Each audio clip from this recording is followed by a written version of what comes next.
Basefront True Believers, Blue Dragon 5 here, hosting for your viewing pleasure a truly marvelous edition of Disney Debates presented in WandaVision, aka WandaVision Debates. Marvelous edition of Disney. In celebration of the Disney Plus show sweeping the nation about the MCU's favorite couple, now reaching its penultimate episode. Think of this as our little way of passing the time till the epic finale. Tonight's TV guide lists the following programs, or topics, if you will. Best episode of WandaVision so far. Best WandaVision sitcom opening, and best supporting character on WandaVision. Look at the time our stories are on. All right, dear viewer. Flip on the old Philco Predicta TV set, grab your DVD box sets, enter the hex, and make a left at the water cooler as you head to the arena in color. In this corner, a man who's glimpsed the Mind Stone and summoned a chaotic nexus of sitcom madness, and he's got some splaining to do. It's Tiki! But can Vision shower? And in the opposing corner, a man with vision and vibranium fortitude. To phase out the competition, it's Mickey Fan! I'm going to be walking through walls tonight. And boy, is he sore. And he can't face through them, though he just walks through them. Yeah. And joining me on the living tribunal of judges, from a multiverse of Jacobs, Jacob Gulliver and Jacob Weil.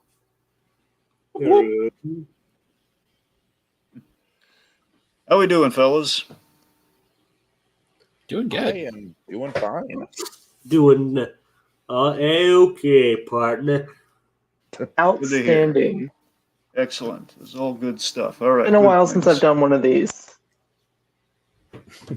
Well, at we're least glad to have you. you're well prepared.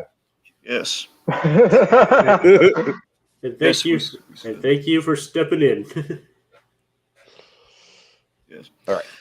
Okay, so a little refresher on the rules, real quick for those playing the home game joining us, or maybe it's their first time. We have some wonderful people in the comments. Of course, we had obviously I would say the people who are here right now. We have Executive, we got Honeybee, we got good old Donovan Martin. It's a packed house. It's a lot of fun. It's gonna be dandy. All right, so.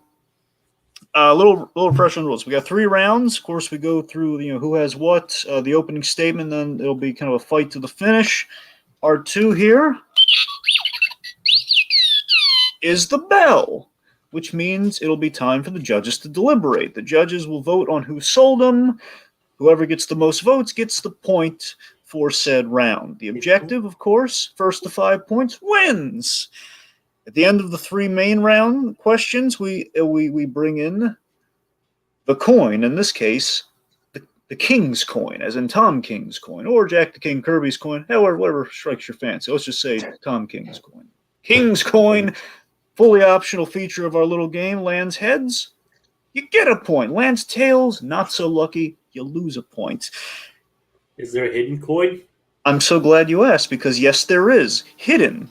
Like so many Easter eggs in WandaVision, is a secret chaos magic coin, if you will.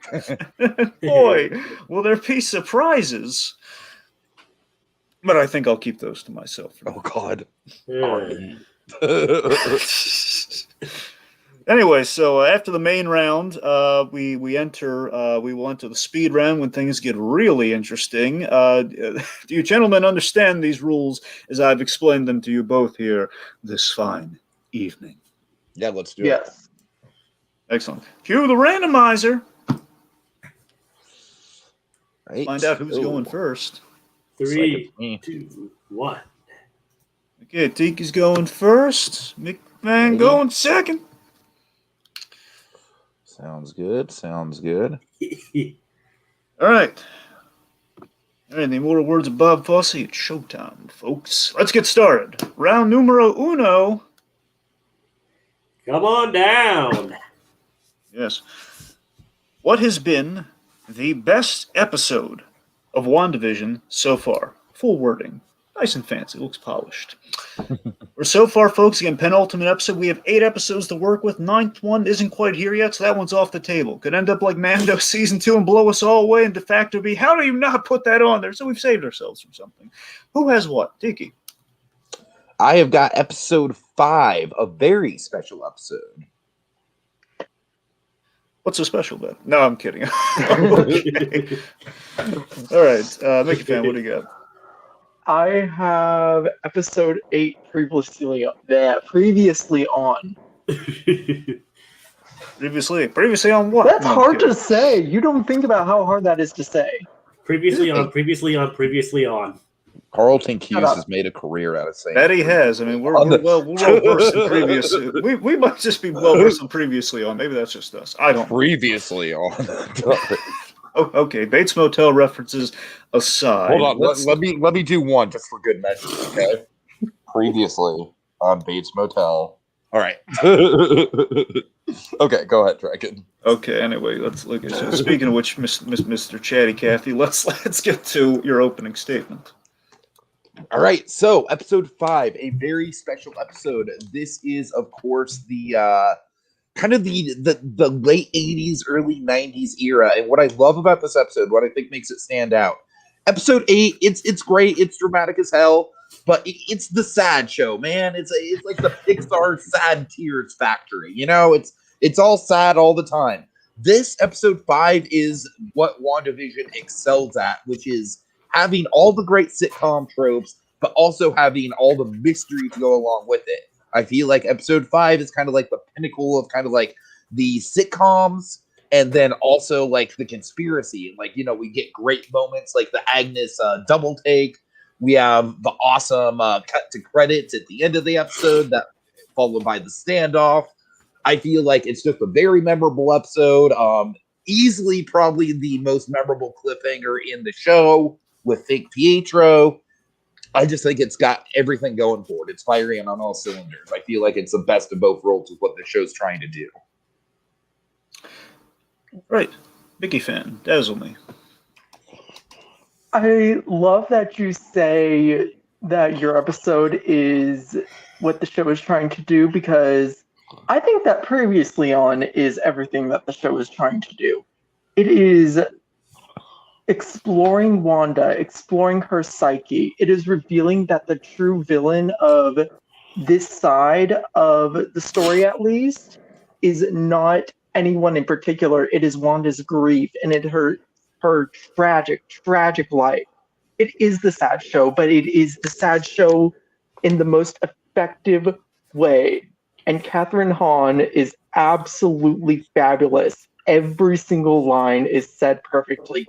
Every single line that Elizabeth Olsen is performed perfectly. Every single line that even the kids perform is performed perfectly. It is a masterclass in just how effective that these stories can be, and just that much more of opening the mystery box, seeing what's going on, looking into Wanda, and making this her story that she has never gone until this point. Okay, all right, guys. Okay, so here's what I want you to do. I want you to bear this in mind. We're about to enter the fight. Okay, a little corner talk here, real quick. So, Oh God. Okay. I want you to metaphorically kill your opponent with words, then bring them back and do it again. Also, just want to welcome Joshua Thomas. I assume it's Joshua Thomas from Just Giggling in the chat. Hey there, nice to have you. Thank you for rooting for me. Yeah, he was snowed in Texas recently. I believe he's now thawed out a little bit. But Oh yeah, good to have you, Josh. Joshy boy. I forgot you guys were in Texas. Is Poncio? That's why we haven't heard from him in a while, Tiki. Yeah, Josh, is Poncio doing okay with that thing? Hey, let me know. Okay. Anyways, so I don't know. I feel like episode 8, you know, as good as it is kind of just like, all right, like we generally know the story here. Let's just kind of see how things come together. It does have some good reveals, like the reveal that Vision is actually a construct of Wanda. That's solid. but I feel like episode 5 just revels in the intrigue of it all. Like, yeah, it is a shame that fake Pietro was fake, and we'll get there. Nicky Fan, you're gonna have to defend fake Pietro. Good luck with that. But I don't know. I just think with this episode, there's so much the Norm moment. Man, I keep forgetting about the Norm moment. It's just like I feel like all throughout this episode, you got that little sitcom opening, but then it just goes, basically from Agatha's double take. I'm sorry, Agnes's double take. Basically from Agnes's double take onward, it's just like, what the hell is going on? Okay, there's just so much, like, and then of course the standoff. I don't know. There's just so much.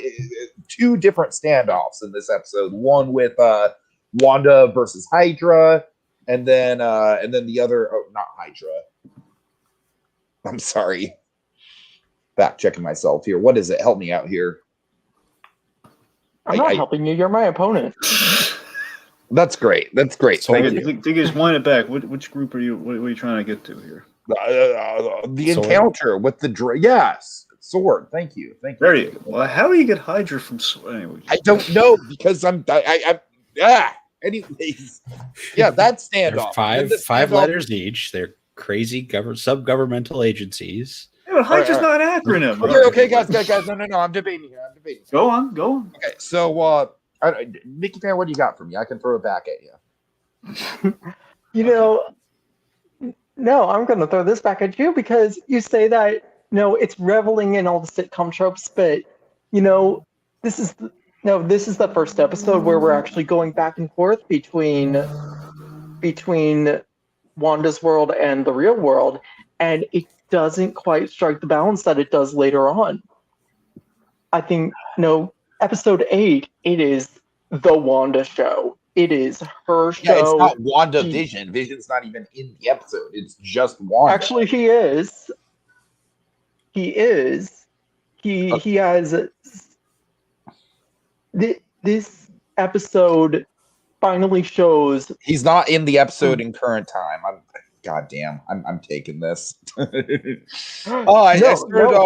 up, because that's not the point of the episode. The point of the episode is that this is showing Wanda and Vision's love story. Up to this point, it is showing the love story that we never got to see in the movies. I just think at the end of the day, it's I feel like we're gonna have a big explosive finale, and I feel like I don't know. I just think that episode 5 just has more wow moments going for it. I think your episode definitely has more going on thematically, which is great. I just think that in terms of the general constructs of the show, first of all, I disagree with the balance issue that you brought up. I think there's a perfect balance of stuff. I think that like I said, thank you, honey. The standoff, with the sword agents, I feel like that is the perfect kind of culmination of the 2 sides.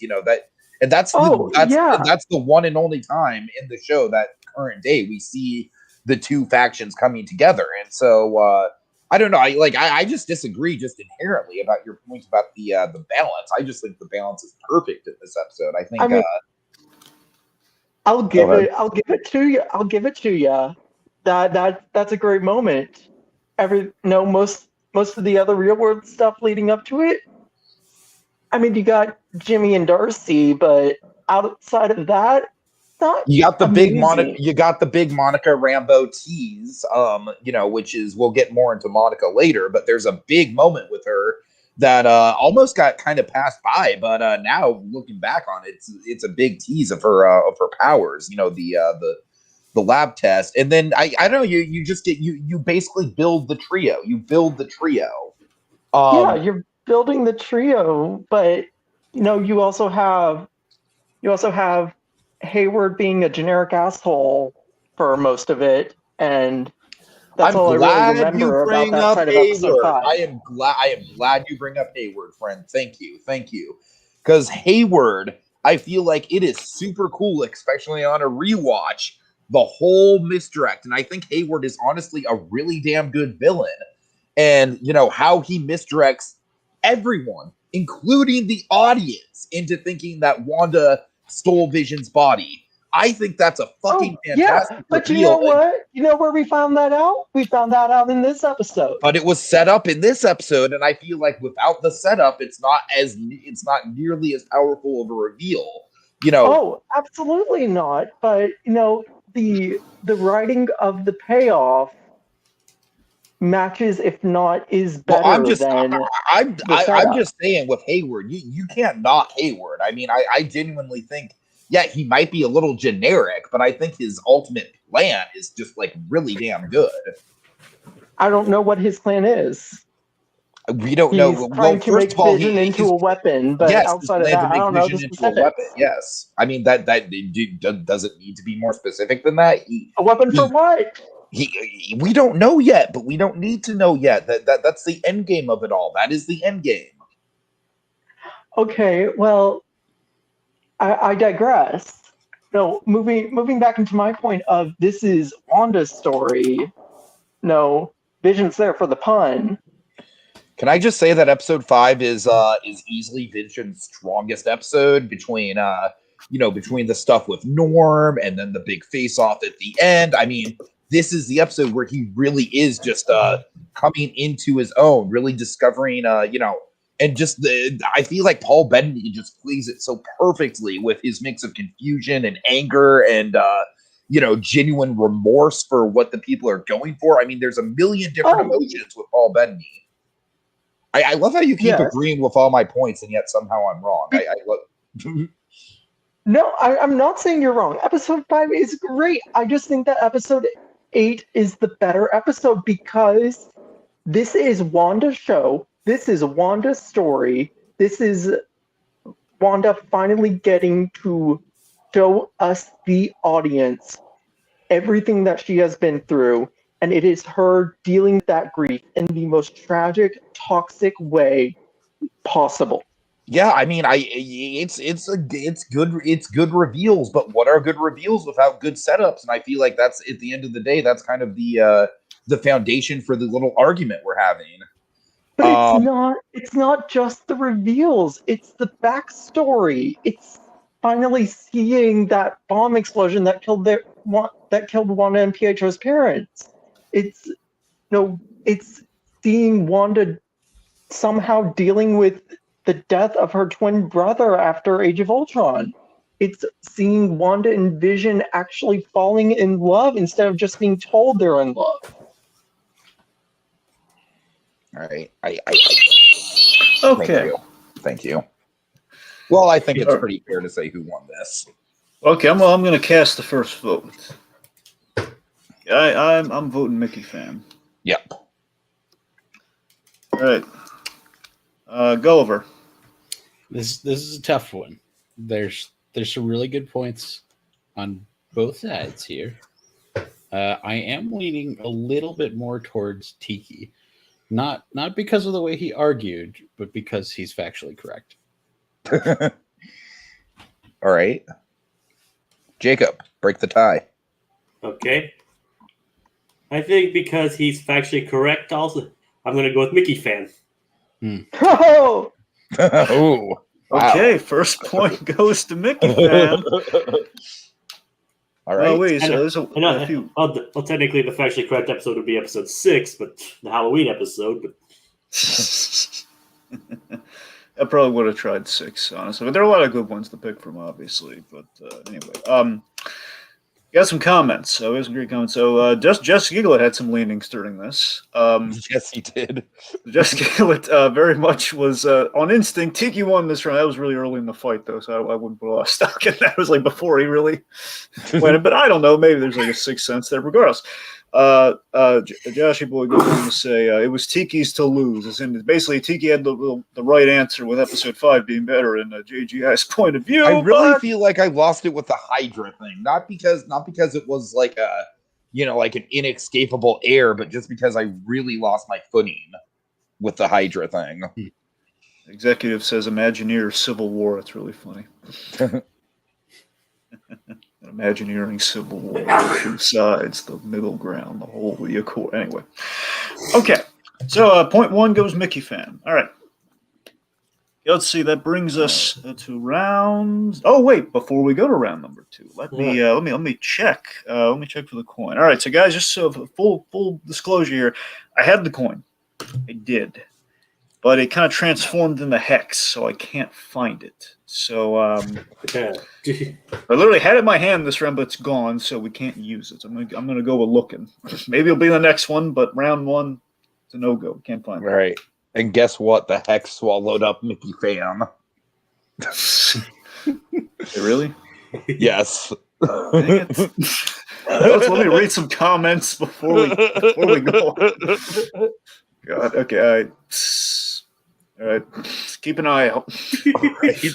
All right. So yeah, it looks like Honeybee was in Mickey's corner the last fight as well. Oh God. Yes. Let's see. Again, executive earlier on was like, "Yeah, too bad about that. Pietro was a fake out." Which I mean, there's still an episode left. Executive. I mean, some people are thinking Nicholas Scratch. Some people are thinking, maybe it was just fully a construct, which I'm pretty sure episode 8 confirms. I could be wrong. I don't know. Gulliver, would you like to plug anything? Yeah, that's a good idea.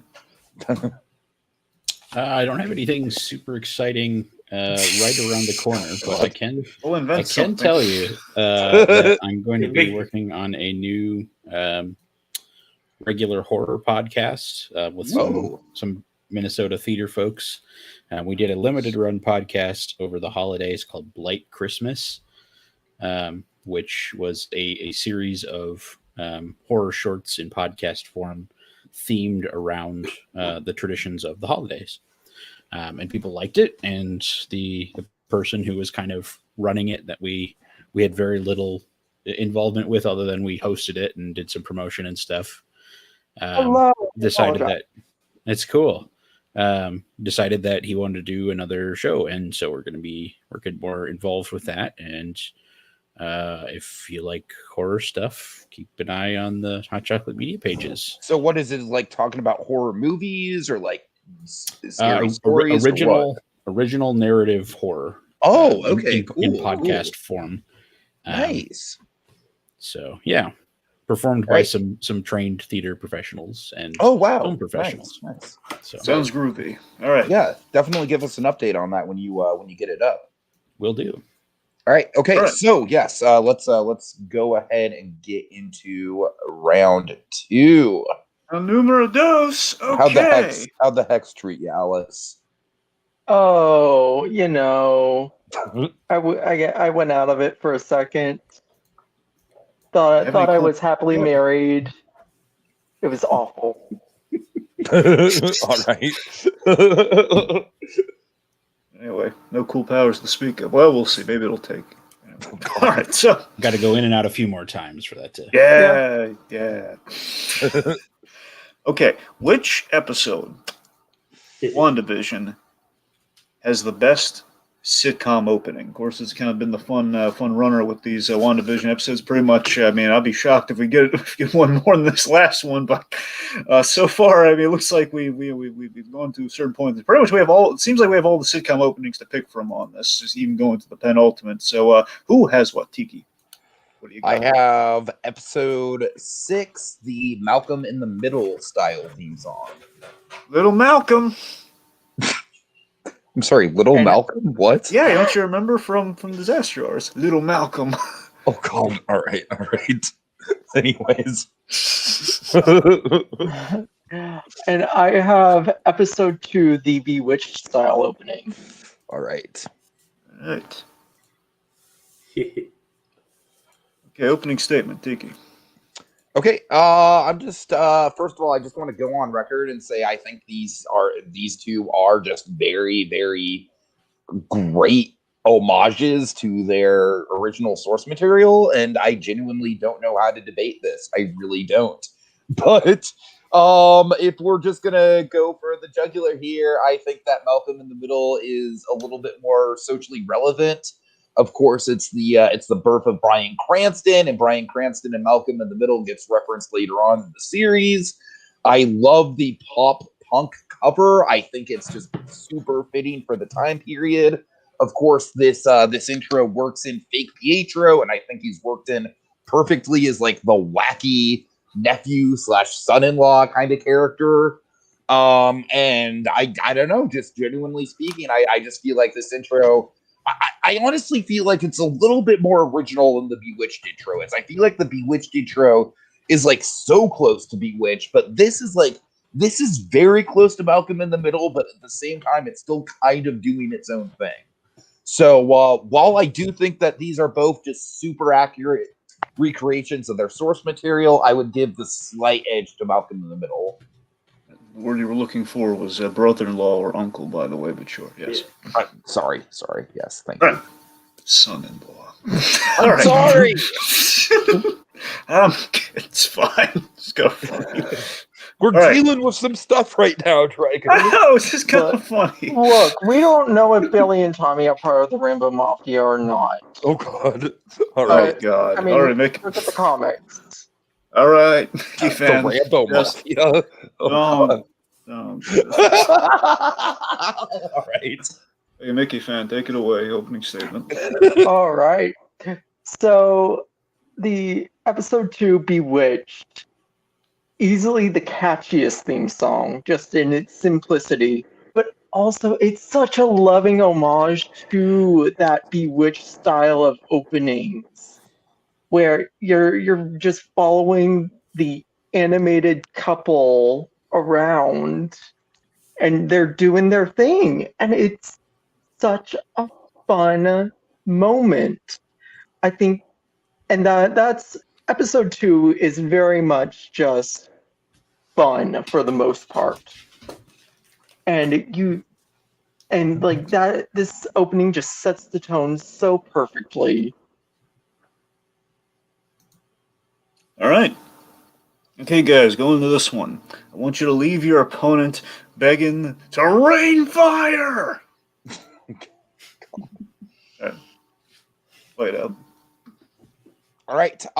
So first of all, I think that episode 2 is the weakest episode. Frankly, I feel like it's a little bit superfluous to everything else. You're right; it is just kind of the most sitcom-y out of all of them. I don't really think there's a ton of intrigue beyond the sole exception of the drone. But regardless, I feel like I kind of disagree with how catchy the theme song is, because yeah, the theme song is simple. It's literally just WandaVision. But what I like about my theme song is that it does genuinely have some catchy pop punk lyrics to it. And it's got more lyrics than just WandaVision. And I feel like the lyrics just do really reflect kind of like the "you're not the boss of me now" kind of pop punk mentality of Malcolm in the Middle. Not just that, but I feel like characterization wise, this is a very interesting intro, because it's we see the characters a little bit more rough for wear, but that is kind of like in that classic like Fox 90s sitcom style, where Wanda's got her hair all undone, Vision's getting frazzled by the kids, Quicksilver's causing mischief. Whereas I feel like your intro, frankly, is a little basic. Well, and that honestly, this is what we're getting into with this debate. Do we like the basic simplicity, perfect homage, or do we like the little twists, the little grittier, the little more realistic? Which sitcom opening do we prefer? Well, much how like I like episode 5 because of its mix. I feel like the English intro really doesn't have any sort of character stuff going on for it. It's just like, hey, look at this idyllic relationship. Which, yes, I get it. That's the point of that's what she's trying to create. But I really like thematically how at this point this is like the cracks have already formed by the time we get to the Malcolm in the Middle episode. That it's right after Vision's big fight. So in that regard, I think it's a really clever move to have it be like, all right, now we're seeing the cracks in the family. It's not just a picture perfect family anymore. Like there's there's some real mischief going on here. And I don't know. I just think that's an inspired move to in terms of the pacing. It's a perfect homage, and thematically it's really appropriate. Well, and that's I repeat, the the Malcolm in the Middle opening is perfect for that point of the story. The Bewitched opening is perfect for this part of the story. I think this is such a hard debate because Okay, yeah, honestly, like just gloves down for a minute here. This is a ridiculously hard debate just because everything about this show is pretty flawless. So I feel you on that, Alex. Like I am having a hard time with this one. I genuinely like, because this is it comes down to what style do you prefer? Do you prefer that classic 1960s sitcom, Bewitched, I Love Lucy, Dick Van Dyke? Well, that was the first episode, but I digress. Or do you prefer, the more realistic, more nuanced,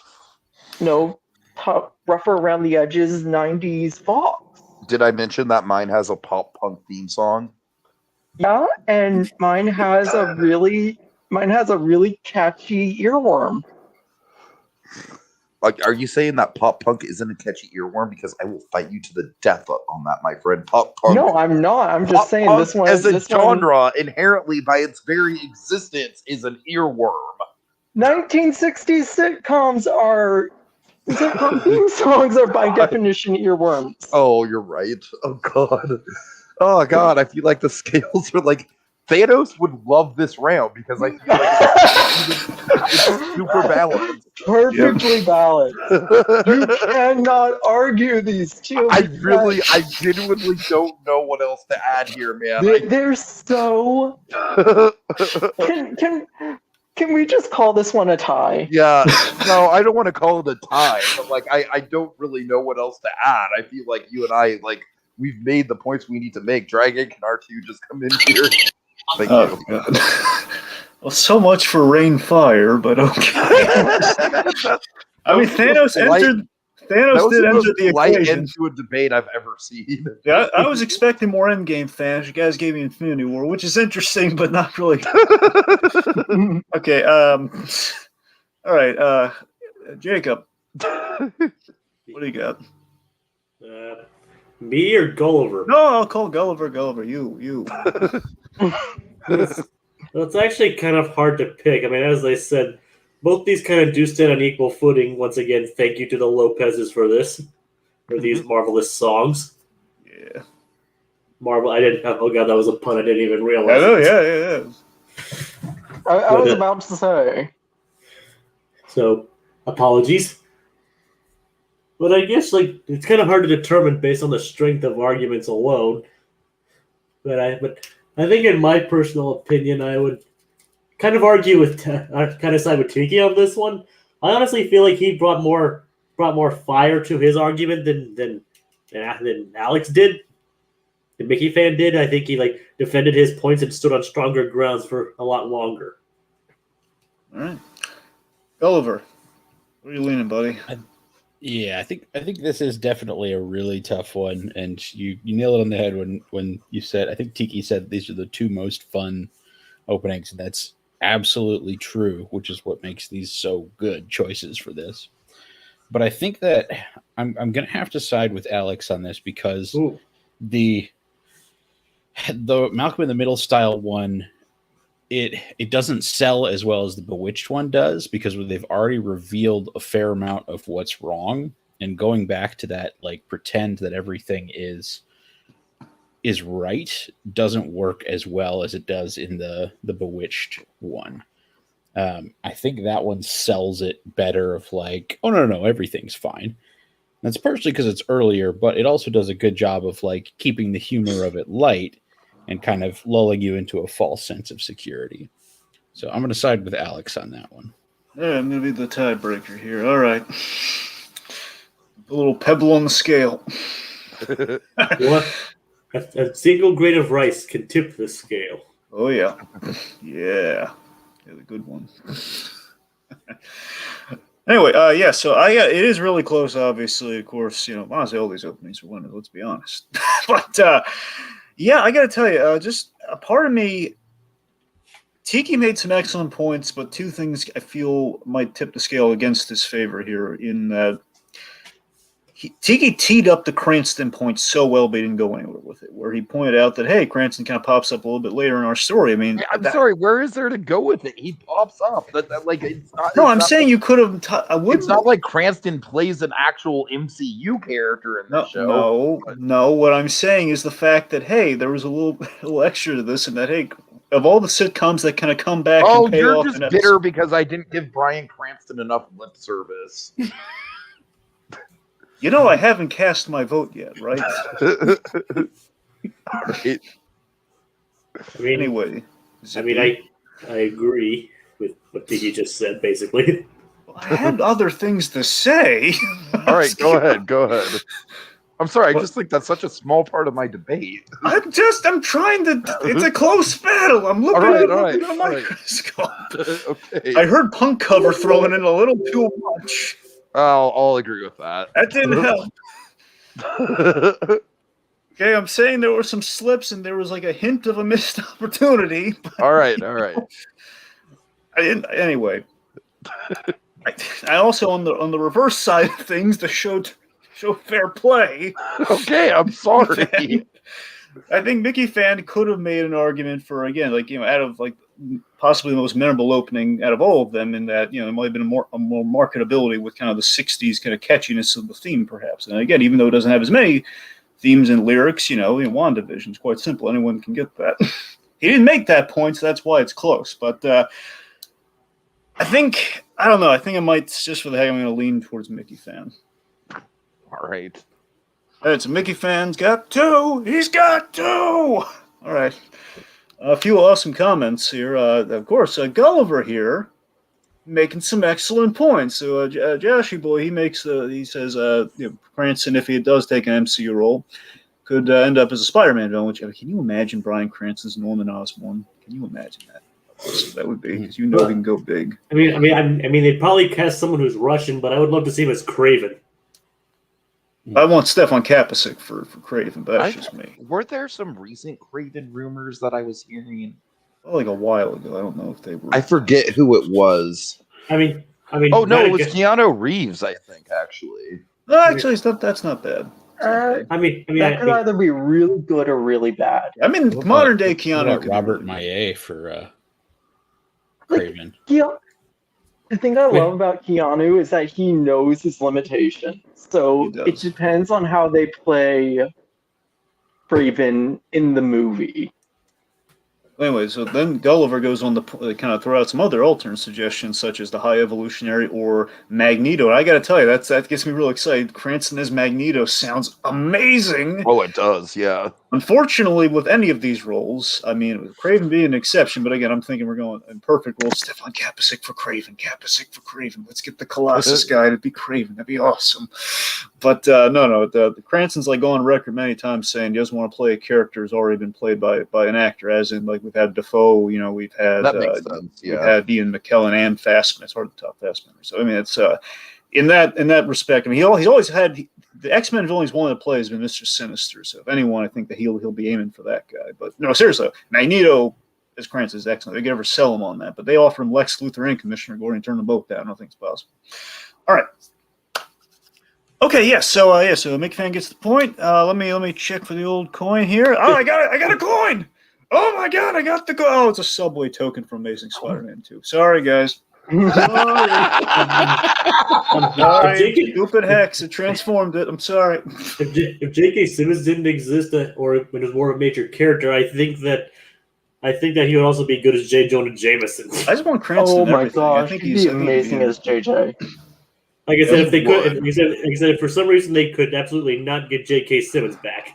Yeah, I hear you. All right, that brings us to round number 3. Mickey Fan, I'm out for fucking revenge now, buddy. You better believe it. I was gonna go easy on you with this one, given the circumstances, but nah. No, I think I can argue this. All right. Young blood versus old blood. Let's see what happens. All right. Okay, number 3. Who is the best supporting character on WandaVision? Do. WandaVision. That's what I'm talking about. It's catchy. All right. Tiki, what do you got? I've got Monica Rambeau. Monica! Little photon in the room. Okay. Photon rays. Or just giggling. I don't want to get that in there. All right, Mickey fan. I have fake Pietro. Or Fietro going by Agatha. Pietro. Let's call him that. All right, fine. Okay. Yeah, I'll call him keep it. Pietro. It'll shorten it. Right. Opening statement. Pietro's a joke, man. He's a missed opportunity of a character. I honestly feel like he's probably the biggest disappointment of the whole show. Yeah, we have one more episode, but we pretty much saw Agnes just conjure him up out of thin air at this point. Like at this point, I think it's pretty obvious that he's some sort of illusion, that it's not the gate opening up that we thought it was. And if it is the gate opening up, I don't think they've done enough with it. Monica Rambeau, I feel like, is a perfect supporting character for this show. I feel like she is the eyes and ears of the audience. She cares about Wanda, but at the same time, she sees the consequences that this is happening, that this is coming up with. She is a great gateway character to other stuff in the MCU. She is potentially, with her powers, a rumor with speculation, maybe a gateway into the X-Men with her powers. She is the first human. No, I'm sorry, I'm going to retract that. But I feel like she's got such a compelling backstory to her. Literally from the minute that we see her backstory in episode 4, you're just like, oh my god, like that is a crazy compelling. Like, okay, she ties things back to Captain Marvel and actually makes Captain Marvel a more relevant franchise.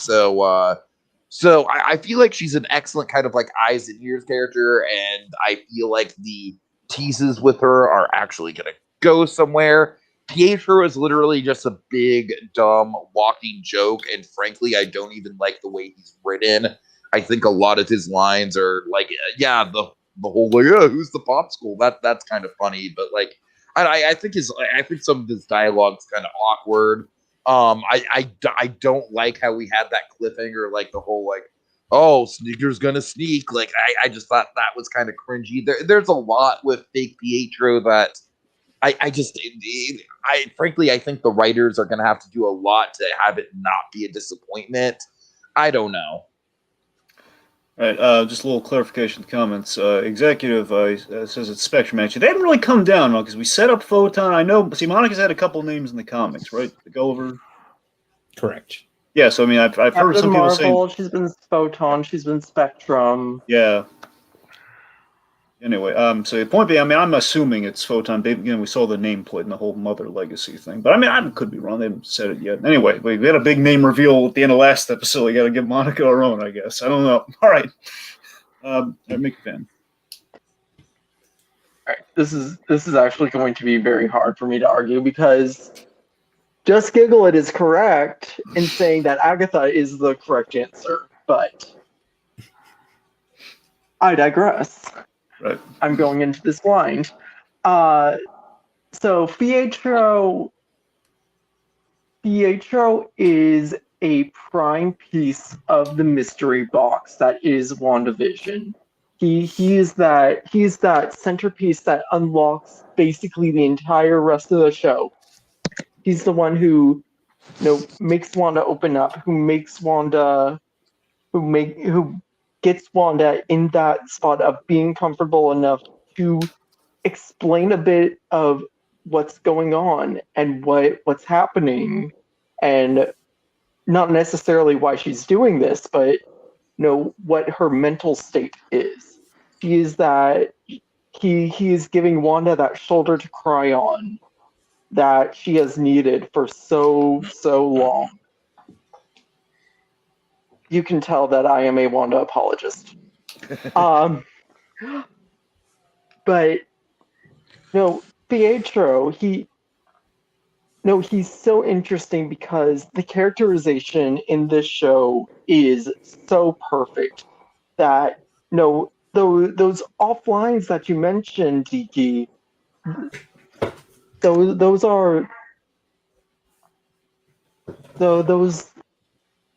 those offlines that you mentioned, they're off for a reason. They're meant to be kind of a hint. Oh, this guy's not Pietro. This is Pietro. All right. All right. Okay, guys. Just to answer, just go as well. There's a little bit of a snafu, Josh. Basically, long story short, Mickey fan opted for the more challenging response. Ergo, no Agatha and Pietro. So, all right. Yeah, I feel like that's kind of what we were both going with. Was like, and frankly, I feel like Agatha is kind of like the third main character on the show. Honestly, I feel like that'd be the big argument against her being a supporting character. Like, I feel like she's almost just as prominent as the two leads in the story. Some respects, maybe Agatha's the easy answer. Okay, mano, mind stony, my stone. Fight out, guys. Monica Rambeau is easily, besides Wanda, the most fleshed out character on the show by a country mile. We know her backstory. We know her goals. We know her struggles. We know her determination. We've seen her powers develop. Fake Pietro's, what is he? Like, we don't even, he's just a big slab of misdirect and plot. He is a plot device. That's all he is. And yeah, frankly, I think the Evan Peters thing is a little bit of a cheap gimmick. I really do. I mean, it's hard to debate Fake Pietro because we don't know what's going to come of him. But honestly, like, with everything else going on, it's really tough.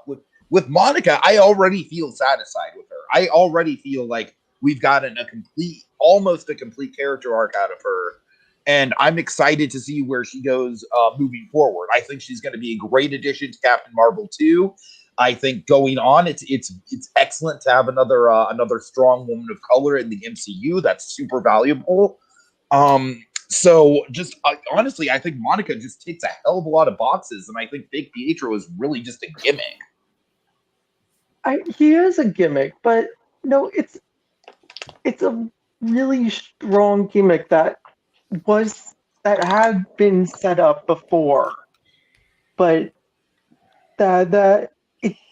and yes, it is a gimmick. I fully admit that, but I think that really we're looking at, you know, the entire point of the character is to be a bit of a misdirect. The entire reason he's there. But I don't think that makes a good character, though. That's the problem. Frankly, with any sort of I mean, like, you know, like with Iron Man 3, I think like the Mandarin is a good misdirect.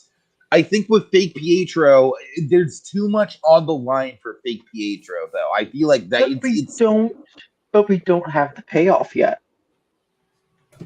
Yeah, and that is what makes it hard to debate. You're right about that. But like I said, I just feel like the one episode where Fake Pietro has been valuable, which is episode 6, he really was just a plot device for Wanda. You yourself pretty much said as much. And then he had like he was really just like weirdly absent in episode 7 until the very end. And then, you know, episode 6, yeah, he does have episode 5. I mean, he does have a really memorable introduction. But like I said, Monica Rambeau is a fucking fully fleshed out character. And honestly, if we didn't have Monica Rambeau in the real world side of things, we would have been left with frankly a bad side character in Darcy. I don't even really think she's improved that much. I'm sorry, guys. And Jimmy Woo, who's great, but you know, I don't really think that Jimmy Woo has like the emotional depth and complexity to carry that whole side of the story. I think Monica Rambeau absolutely does. Rambeau knows loss. She knows loss, and that is the key thing with Wanda. That is what connects her to Wanda. It is so potent, that bond, that determination, that, you know, that she will get into that goddamn X and help Wanda any way she can. I feel that, man. I feel that determination. Dragon, just run R2. I can't argue this. So just for reference, Josh, there's no way we're going to count the Quicksilver scene from Days of Future Past, all right? Unless we confirm that he was pulled from that universe, that doesn't count. Yeah, right. I mean, by the way, even if we confirmed he was pulled from that universe, it's still that. Yeah, I mean, you're right. I'm just, yeah. Well, we just do. I take umbrage with an earlier comment by good old Joshy boy. I've been biased against Tiki for years of sass. I don't think that's true. Yeah, I honestly don't think so either. Let me just not just to prove this, but I think Mickey Fan kind of expects this. My vote is going to Tiki this round. Redemption. All right, Gulliver, where are you leaning? Well, I gotta say, much like Vision, Tiki, you walked right through the wall and straight into my heart. Your description of the backstory and the heroism of Monica is absolutely what is winning this argument for me. If this show didn't have Monica, there wouldn't be a traditional hero's role. Mm-hmm. Somebody who is willing to go that extra mile and push themselves through whatever challenges they face to do the right thing. Because in the show, Wanda is not doing that. But that is a really cool contrast to have, and you're 100% correct. So I am siding with Tiki on this one. Just for the heck of it, Jacob, where were you leaning? Mickey Fan. I'm just messing with you. I'm siding with Tiki too. Hey, Tiki, Tiki, gonna clean hate, sweep. you know. Clean sweep, man. You made it. All right. Yeah, I'm not complaining. All right. Tiki is on the board. All right. Do I get the coin?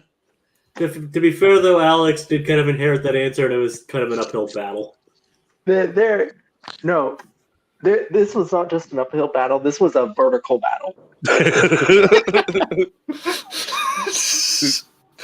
Okay, let's before we look for the coin yet again, let's go with the coin that we actually know is coming. Let's go with the round coins. Now we've reached the end of 3 rounds. We're going to the king's coin, the Tom King coin. Okay, who's feeling lucky? Who wants to flip for it? Who wants to flip out? I'm gonna do it. Tiki's gonna flip, like Snooper's gonna snoop. Ah, damn it! And he's off the board. Awesome. All right, Mickey Fan, you feeling lucky? Redemption I'm denied. feeling real lucky. Redemption denied. Okay, well there you go. Okay. There you go. I think Tiki in his inner monologue is thinking justice. Okay, so Mickey Fan's got one. Tiki's No got inner none. monologue. No inner monologue. It's just justice for Tiki. All right. He full on said it. Okay. I'm gonna check my Deadpool bank for a little meta assistance in our in this to find this metaphysical bonus coin, and wriggle around some change, and eureka! We got coin, which means it's Tiki's coin. Yeah, so Tiki, you have the options. Do you want to flip for it? Now I will mind you. This is the Chaos Magic coin. So I'm offering to the winner last round, which is you, but it's called Chaos Magic for a reason. And to quote Dr. Strange, the bill comes due. So it's your call. Okay, wait. So I don't know what it does before I flip it. I know it's a little no country for old men, but fuck it. Let's do it. Balls to the walls. I'm all in. All right. Oh, wait. Well, that's not the no. I know. I'm sorry. That's the time stone. We need the reality stone. Long infinity stone. All right. All Is right. the point gonna go to Mickey Fan? No. You got it. You got head. So if it landed tails, what would have happened is the point would have gone to Mickey Fan. Oh my god! But it didn't. So you're good. So it's tied. It's tied up right now. 1-1. Okay. Tied up. 1-1. It's just like building that swing set. It's 1-1 equals WandaVision. There you go. All right. Can you imagine if that would have been tails? It's like Tiki lost a point, Mickey Fan lost a point. Oh, Tiki gave Mickey Fan a point. Oh, I could imagine. All right, we got about. And we would have ended up right where we were. Okay. Yep. So we got about 40 minutes for this for the speed round. So let's get through it. Speed round works as it usually does. 30 seconds, followed by a 15-second rebuttal. Use it for whatever you deem fit. Whoever speaks first goes first. We'll be taking audience questions. So if the audience wants to throw some questions, good chance they'll make it into the show. They could also maybe They will call those rounds, and also if they feel like saying who they're leaning towards during the other rounds, we might take into consideration. It's not going to be the 3-judge system. It's be all wild and all chaos magic, man. It's the nexus of reality. Oh God. So of course, guys, remember, race to 5 points. Got each one has one on the board. Let's get nuts. Okay. You want to Let's get start. nuts? Want to get nuts? Yeah. Let me tell you how we get nuts, though. We go somewhere. To go somewhere, we need a wheel. Let's go to the Wheel of Marvel. All right. Okay. So, considering the WandaVision of it all, the relationship element, of course, the Valentine's Day of February.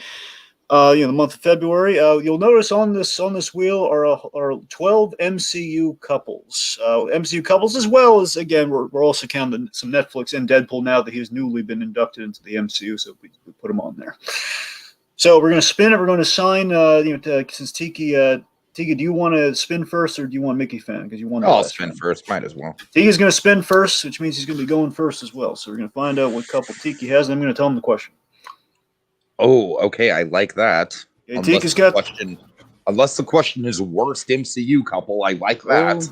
Oh, you'll find out. You'll find out. Hold on. Sorry, I didn't mean to spin that right now, but let's see. Let's alter it. All right. Spider-Man and MJ. Okay. I can argue this. Okay. Is the question best MCU couple or what? Okay, the question is, who is the most marvelous couple in the MCU? So yes, it is. Who's the best couple? Okay. All right. I really like this. I feel like I got the best answer possible. This is a good debate. Okay, remember the wording: most marvelous couple in the MCU. Okay. Yeah, Star-Lord and Gamora, man. I mean, I feel like they are just like the power couple of the MCU. There's been other power couples who have tried, like Tony and Pepper and Cap and Peggy, but no, Gamora and Star-Lord, they are star-crossed lovers, pun intended. I feel like they have the best chemistry, the most tragic ending to their story. I can't wait to see where their story goes. I feel like it's set up perfectly with Endgame. I love it.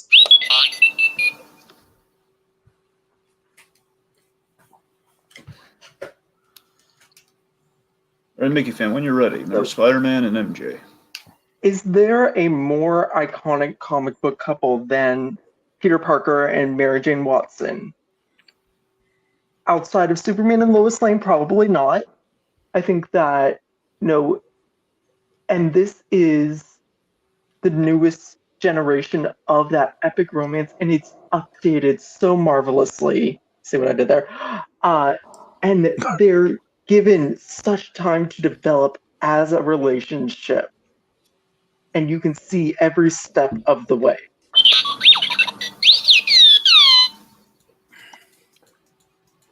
Can I clarify something? This is the Spider-Man home series, Spider-Man and MJ, right? This is Michelle Jones, yes. Okay, so Kristen Dunst is not in the equation for this. Nope, not in the equation. This is Michelle Jones. Okay. I think that Toby and Kristen are way better Peter Parker and MJ. I feel like it's a little bit closer to the comics in terms of her attitude, but I feel like Toby and Kristen are way, way better developed, way more iconic. You got that upside down kiss. This is frankly MJ and Peter leftovers.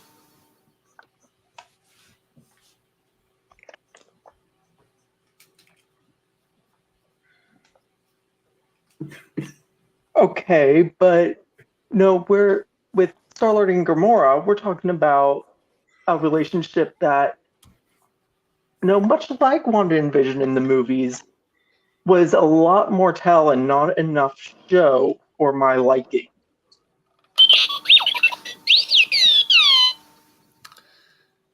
Okay, Gulliver, I'm going to let you call this one, buddy. Who do you think won this round? Definitely Alex. Star-Lord sucks and is not a good romantic fit for anyone. All right, well, a man after my own heart. A man after my own heart. Guardians movies, man. All right, whatever. I'm a little biased. Do it based on the strength of the argument, not your own personal bias. No, it's fine. It's fine. All right, so it's two Mickey fans. Yeah. All right. Let's see. Again, folks, if you have any questions, by all means, We're not going to need the wheel again, right? No, we're not going to need the wheel. Okay. So again, folks, you got any questions? We'll take them. We'll work them into the. We'll use them, and you can call the rounds. Just a little reminder. Okay. Now let's go to next. Okay, let's go to the next question. Given that we haven't found out by the 8th episode, still we can actually use this question. Considering we still haven't gotten to this yet, with the finale to go, who should appear in the WandaVision finale other than Doctor Strange? Other than Doctor Strange. We said it at the exact same time. Ultron. Okay. I think he's got Ultron.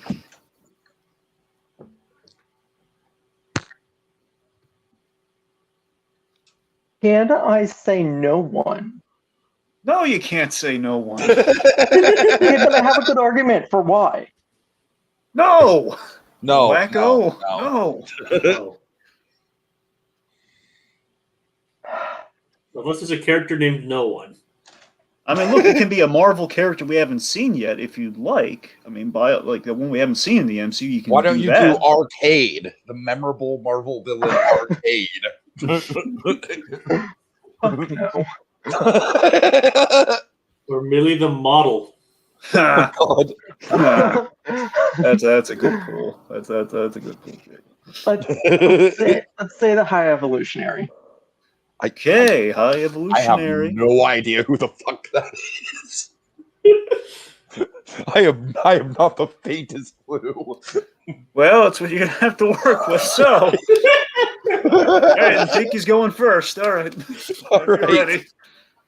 Ultron has actually been established in not just the MCU, but specifically this series. Ultron has never been more relevant than he has in this series. And frankly, I think Hayward is fucking Ultron. That's my theory. Oh, wait, fuck. Hold on. Give me 15 more seconds. All right. Okay. I thought I was doing a speed round. My bad. All My bad. Well, All we right. are in the speed round, but go on.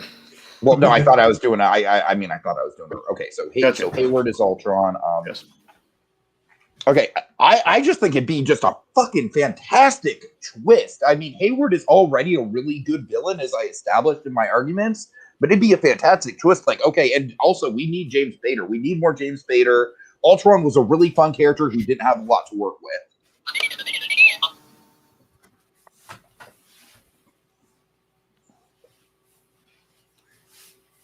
So the High Evolutionary in the comics, he is it is the reason that Wanda is the way she is.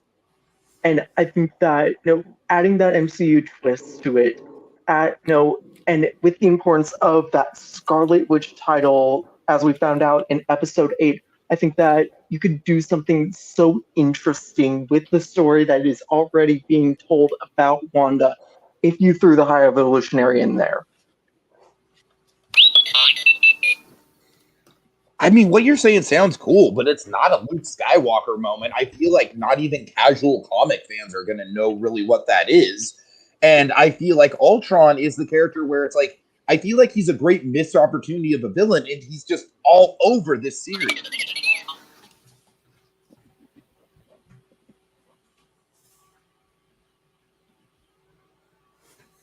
Okay, but by your logic, the Iron Man movie shouldn't have even come out. He was a C-list character before the movie came out. I think that you could do something so interesting with the story that you're telling, and relevance shouldn't matter. I have a particular way I'm leaning on this one, but I'm going to give it to Jacob. He sighed enthusiastically. This is a tough one. That it is. That it is, boyo.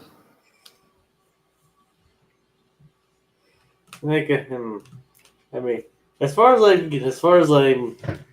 I can deliberate so far, Alex brought up like a good point. I think a good point he made was relevancy should not matter, and I do believe that is a good point.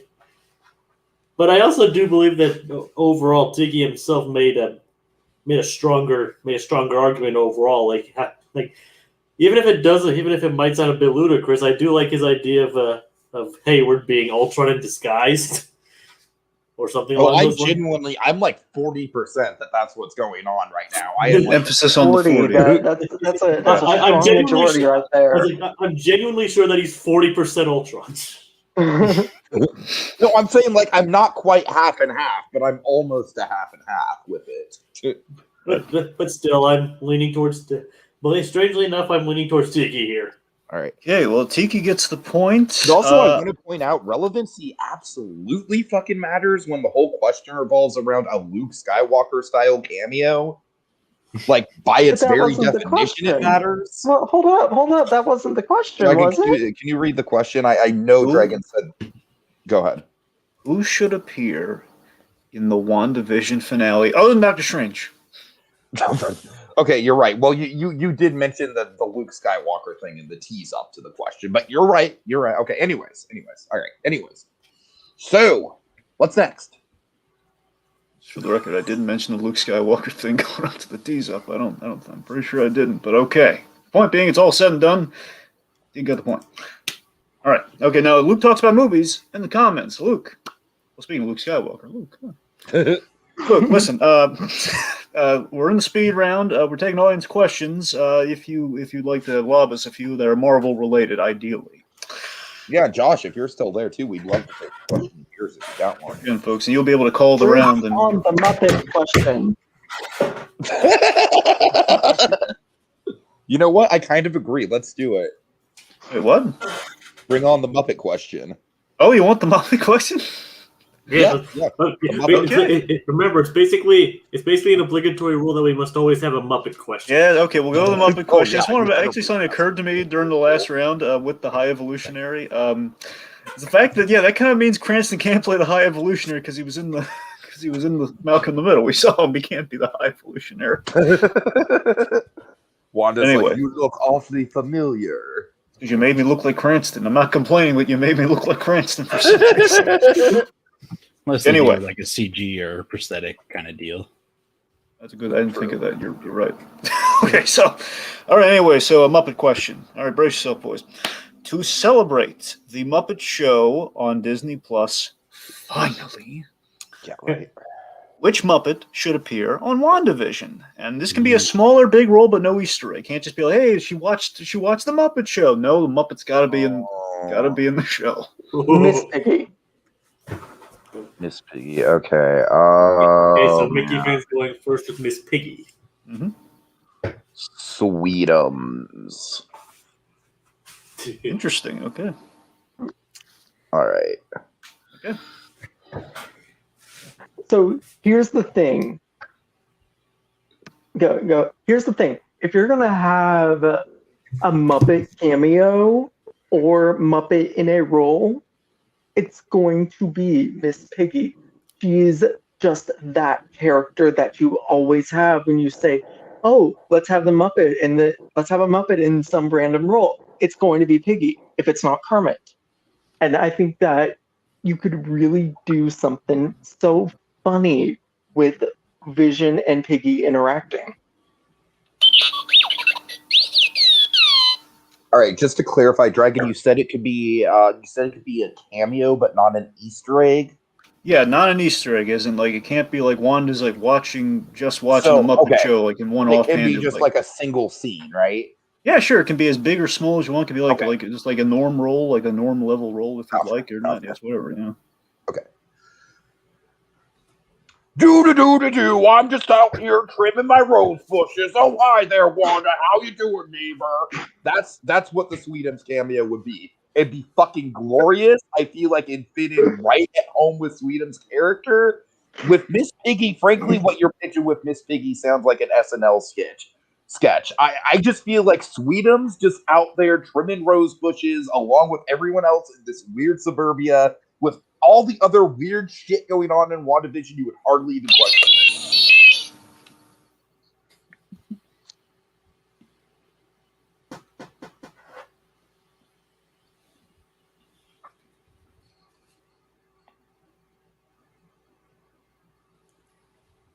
it. I see your point, I think that's a step too far into the weird. I think no, I love Sweetums. I think that, but I think that what you're saying is a bit too weird. I think Piggy would just make more sense. I mean, I hate to break it to you, buddy, but Muppets and WandaVision is inherently weird, and I think it'd be weirder for Piggy to have a full-on conversation with these characters. With Sweetums, it'd be literally like no more of a conversation than, "Oh, hi, Wanda, I'm here too."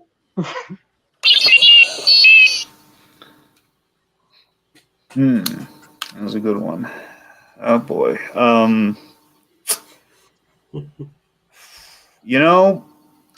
I gotta be honest. I'm leaning towards Mickey Fan's argument, but it's really hard to top the Sweetums thing. It's just really. All day trimming my rose bushes like I do every Sunday.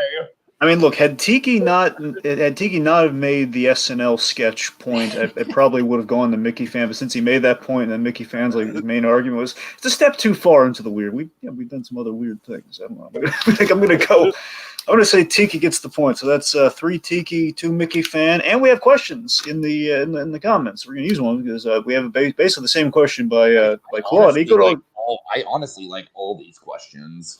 These are really good. Yeah, little Claude Coringa here, Claude. So we're gonna go with. I want to make sure. Okay. We're gonna go with Claude's first suggestion. We're gonna go with what sitcom, or can you hit it? Oh wait, yeah. I'm sorry. Well, I guess either or, but yeah, what sitcom or TV show in general should WandaVision? So Josh and Claude both requested this question. Yeah, exactly. Okay. And I am going to go with Friends. All right, Tiki with Friends. Give me a second. I'm going through everything that they covered. They did Dick Van Dyke, Bewitched, basically the Brady Bunch. I thought it was Roseanne. One of the episodes is basically Brady Bunch meets the Partridge Family. Hey, Tiki, click on Just Giglets. I think we might go with a Claude question next. Let's just do equal. Okay. Brady Bunch just. Hurry up, Alex. This is speed round, buddy. Yeah. Malcolm in the Middle.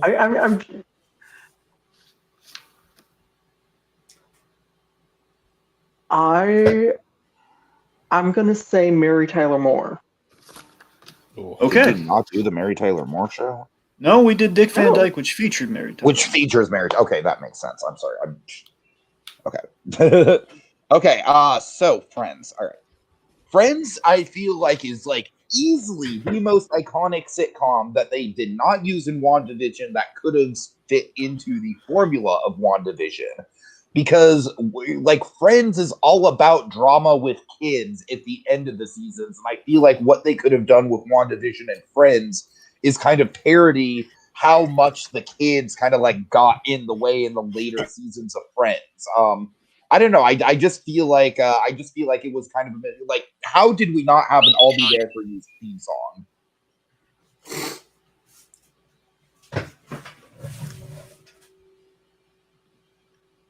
Just Wanda and Vision dancing in the fountain. That would have been really cute. Also, right? Also in Hocus Pocus, funnily enough. So, Mary Tyler Moore, before Friends was the iconic sitcom, Mary Tyler Moore was the iconic sitcom.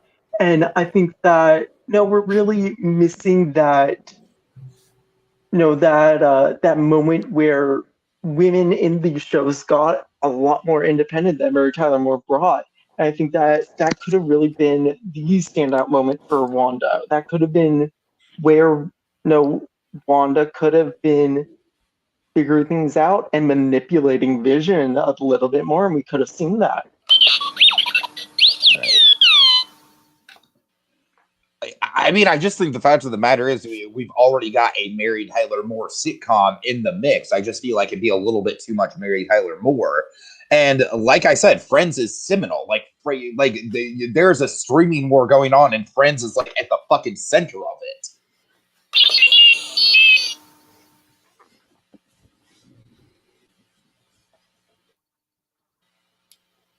Okay, well, no, Mary Tyler Moore and Dick Van Dyke shows are two very, very different sitcoms.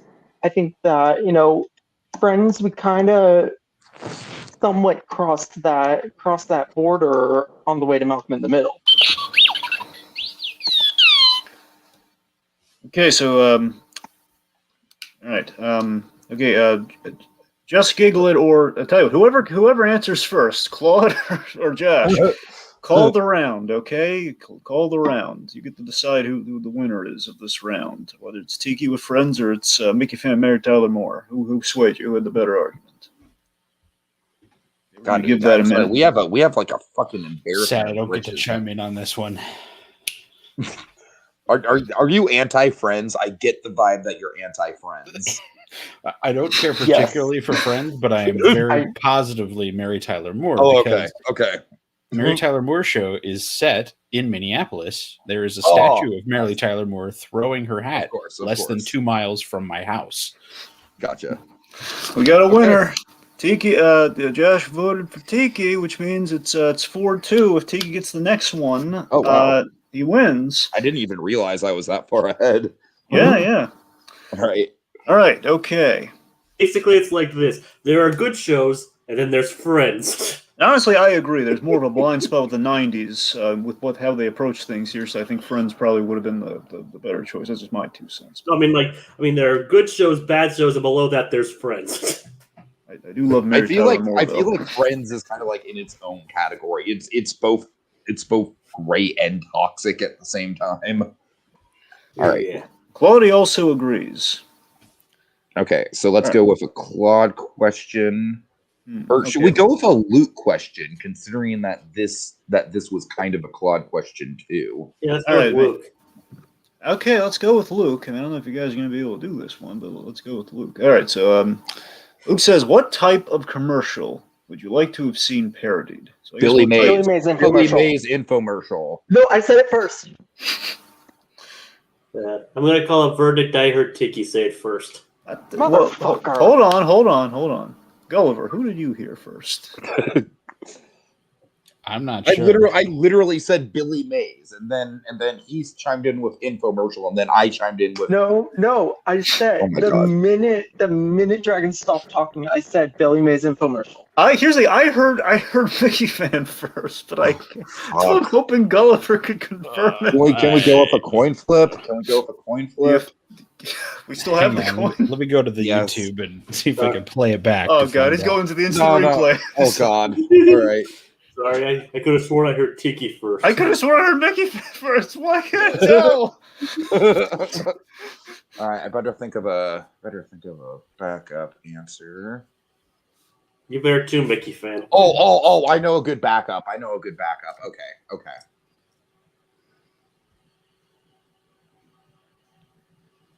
You know what? Just to speed this along, I'm just going to go with my backup. My backup is the overly sentimental charity commercial. Tiki is first. Oh, Tiki well, is first. He already gave up though, so we can't get it now. Yeah, I'm going to go with it. I'm going to go with it though because I think it fits the show better. Overly sentimental charity commercial. Okay, so Mickey Fan's going first with the Billy Mays infomercial, and Tiki's got the overly sentimental charity. Is that right? Yes. You mean like the ASPCA, In the Arms of an Angel? Yeah, exactly. Arms of an Angel. Yeah, you got it. I know Josh, he loves that one. Oh yeah. Okay, all right, there we go. This could be the end, folks. If Tiki's on the ball, we'll see what happens. All right. I'm going first. Yeah, you're going first, Mickey Fan. All right. Since Tiki gave up his position. Yep. So, Billy Mays infomercial, iconic, perfect TV. It could sit right at home there in that 80s, late 80s, early 90s episode.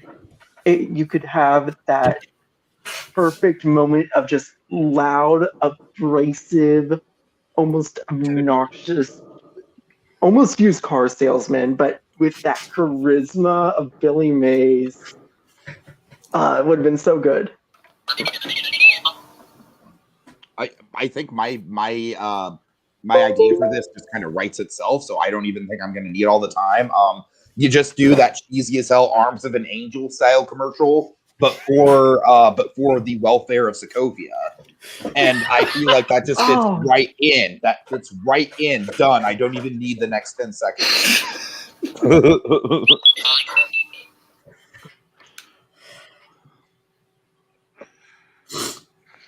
But don't you think it's a bit too on the nose?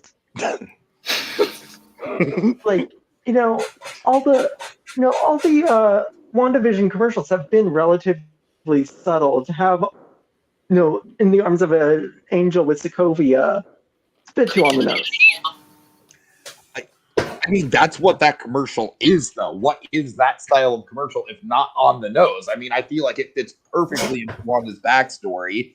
And frankly, with Billy Mays, I don't think it would really totally fit. I feel like it'd be a little bit too much. Okay, well, I know exactly where I'm leaning, but I'm not the one making the decision. That's Luke.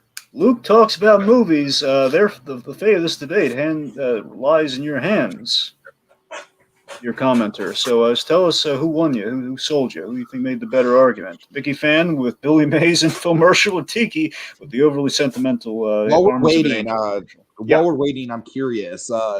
Would the Billy Mays type figure be a pre-established character in the MCU? And if not, who would you cast as the Billy Mays type figure?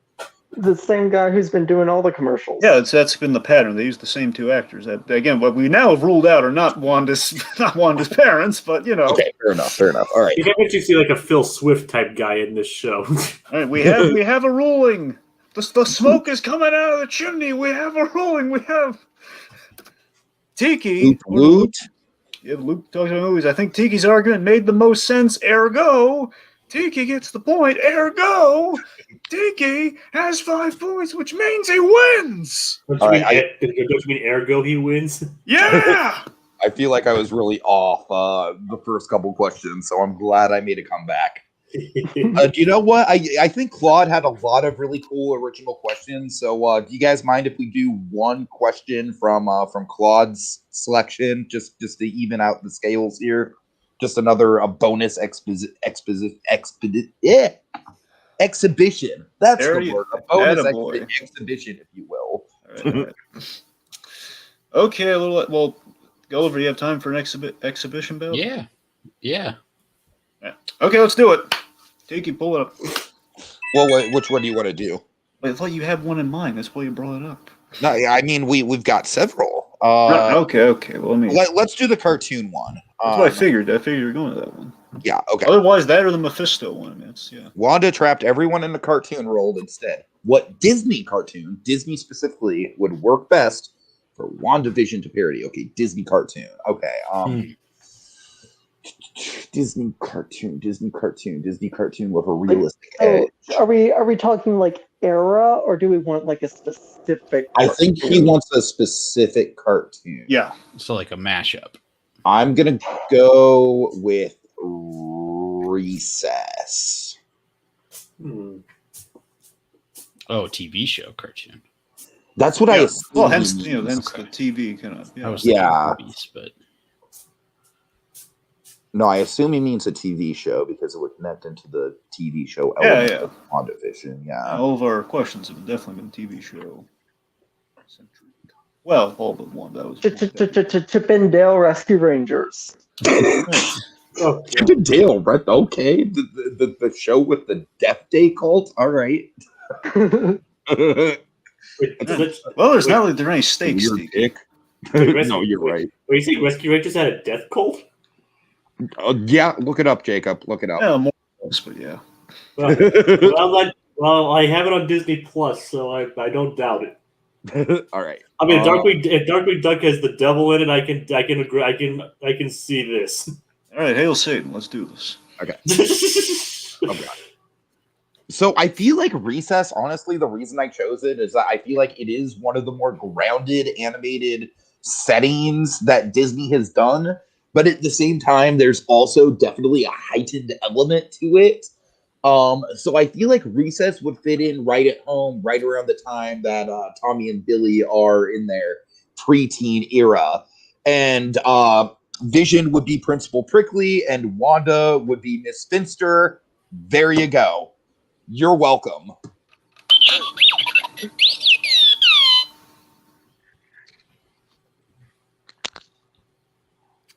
So I think that you could actually do something really interesting with Chippendale Rescue Rangers because one, you have, obviously you would expect Wanda and Vision would be anthropomorphic animals, but two, you have that heroic element. You get to be able to see Wanda and Vision a bit more in their element in saving people, and I just think it'd be really fun to see that in the TV style.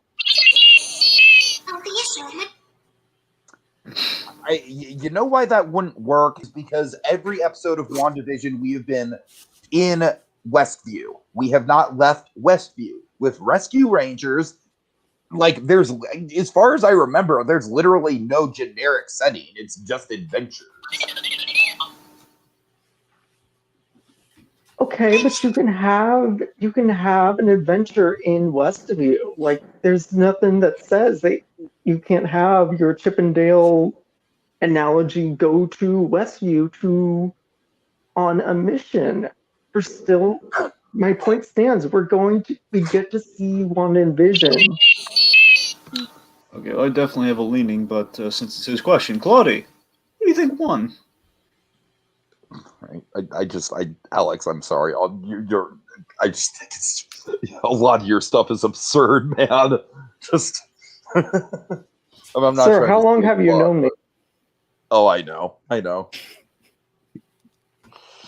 I'm surprised neither of you picked gargoyles. Yeah.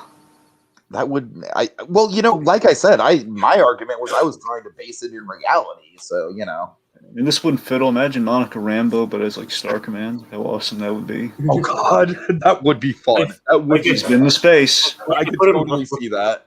Like I put in the live chat. Like I put in the live chat. It would have been pretty interesting if they like as part of one of the they did animated sitcom era. Okay, I feel like the closest that we could have possibly gone into that is dinosaurs. Okay, that's awesome. But I was thinking I was just thinking more Scream. I was thinking Flintstones, but that's a better one. But it's kind of like I feel like if we did a dinosaurs episode, it'd be all kind of like in the style of the whole like Rob Walker, like I'm a dinosaur. Just like it'd be like a very mundane episode, and they just happen to be dinosaurs. It's like Wanda. Why am I a dinosaur? Okay. It'd be great. Okay, what if they could somehow, like, at archives or mothballs or something, or maybe like a slight alteration, they took the actual dinosaurs from dinosaurs, but they put like a jewel in Earl's head.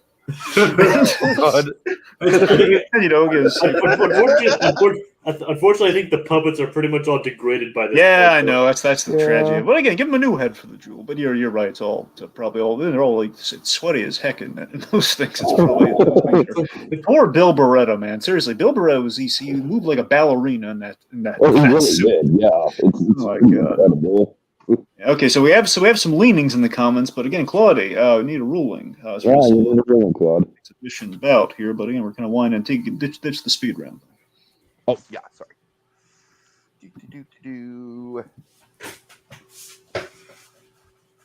Right. So who's excited for the finale?